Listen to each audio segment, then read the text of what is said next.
ஸ்ரவதேவோத்பகேஷ தேச ஸ்ரீரஷ்மி பாவன ஏஷ தேவாசுரகணான் லோகான் பாதி கபஸ்திபி ஏஷ பிரம்மா ச விஷ்ணு ச சிவ ஸ்கந்த பிரஜாபதி மகேந்திரோ தனத காலோ யம சோமோ கியாபாம்பதி பித்ரோ வசவசாத்யா ஹயஸ்வினௌ மருதோ மனு வாயுர்வக்னி பிரஜா பிராண ருது கர்த்தா பிரபாகரா.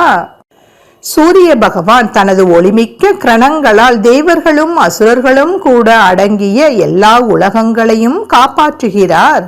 சூரிய பகவானே பிரம்மன், விஷ்ணு, சிவன், ஸ்கந்தன், காலன், பிரஜாபதி, மகாயந்திரன், யமன், சந்திரன், குபேரன் மற்றும் வர்ணனாவார். சூரிய பகவானே பித்ரு, வசு, தனங்களை அளிப்பவர். தெய்வாம்சமுள்ள யோகிகள், தேவர்கள், தேவலோக வைத்தியர்கள், மனு, வாயு, அக்னி ஆவார். அவரே எல்லா பருவங்களையும் சீதோஷ்ணங்களையும் சிருஷ்டிக்கிறார். எல்லா உயிர்களையும் காக்கிறார். தனது ஒளியால் ஞானத்தை கொடுக்கிறார். உதயத்தை ஏற்படுத்துகின்றார்.